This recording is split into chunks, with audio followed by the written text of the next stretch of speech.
¿Qué tal? Buenas tardes, bienvenidos a esta sucesión de bioquímica. En este capítulo vamos a abordar el tema de ácidos nucleicos. Las unidades funcionales de todos los organismos vivos son las células. En ellas se contiene el material genético, que son las instrucciones necesarias para realizar sus funciones.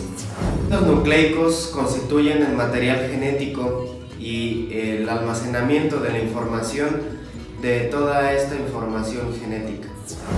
Existen dos tipos de ácidos nucleicos y tienen una estructura distinta, es el ADN y el ARN.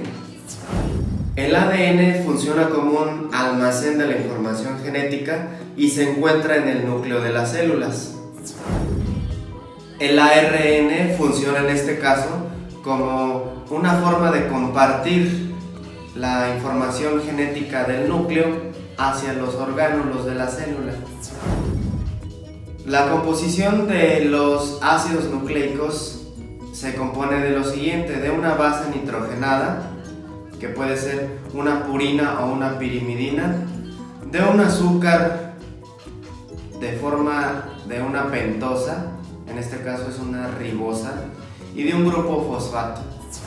Las purinas de estas bases nitrogenadas son la adenina y la guanina, y las pirimidinas son la citosina, timina y el uracilo. Después de la unión de varios ácidos nucleicos se va a conformar el ADN. El ADN tiene una longitud muy extensa, por lo que se debe de compactar, se debe de empaquetar. A continuación vamos a abordar los niveles de empaquetamiento del ADN. Las cadenas de ADN se van a empaquetar y se van a enrollar en unas proteínas llamadas histonas para formar un octámero que se va a llamar nucleosoma. El ADN da 1.6 vueltas alrededor de las histonas, cual pareciera pequeñas cuentas de collar. A estos nucleosomas los vamos a diferenciar porque en el microscopio se ven como unas cuentas de collar. Asimismo, estos nucleosomas, que eran cuentas de collar, se compactan hasta 100 veces más para formar un selenoide. Estructuras selenoides también se les conoce como cromatina.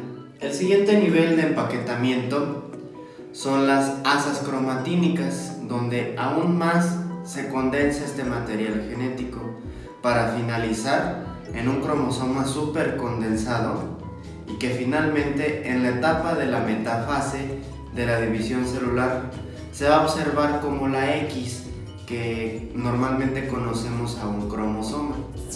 Una vez entendido la formación de un ácido nucleico y de todo lo que tiene que intervenir en la célula para su función, vamos a abordar el tema del ciclo celular.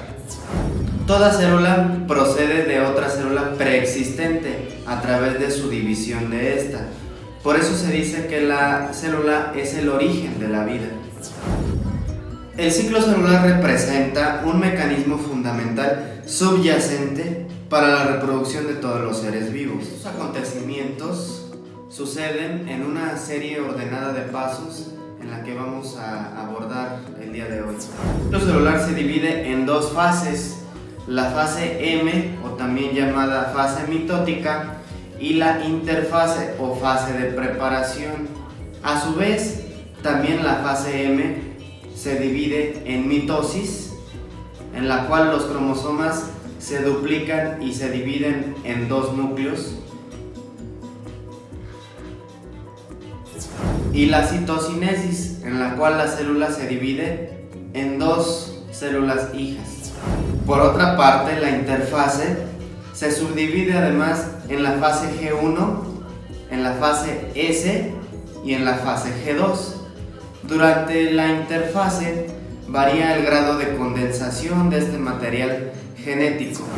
La fase M en la división celular puede durar hasta 1 hora, pero la interfase o la fase de preparación, esta varía dependiendo de qué célula estemos hablando. Puede durar 1 hora, un día una semana, meses o incluso más. De acuerdo con su potencial proliferativo de las células, las podemos categorizar en células lábiles, células estables y células permanentes. Las células lábiles en condiciones normales tienen una alta actividad mitótica. Por ejemplo, los tejidos de revestimiento, las mucosas, las cavidades y los precursores hematopoyéticos. Por ejemplo, también los espermatozoides. Las células estables en condiciones normales no se dividen, pero si existe el estímulo adecuado, pueden renovarse. Por ejemplo, en el tejido hepático, en los túbulos renales proximales y en algunas células endoteliales de los vasos sanguíneos. Otro tipo de células, llamadas permanentes, son las que no tienen la capacidad de dividirse. Un ejemplo muy claro es la de los eritrocitos, ya que estas células son creadas y mueren a un determinado tiempo sin tener la capacidad de subdividirse, ya que se está creando nuevas células por otro tipo de sistemas. Recapitulando las fases de este ciclo celular, en la fase G1, también llamada fase de descompactación, esta sucede inmediatamente después de la mitosis. Se encuentra la célula con un número constante de unidades genéticas diploides que no se están duplicando, está en una fase de preparación. En la fase S, o también llamada fase de duplicación, la célula comienza a duplicar el material genético y prepararlo para la división celular.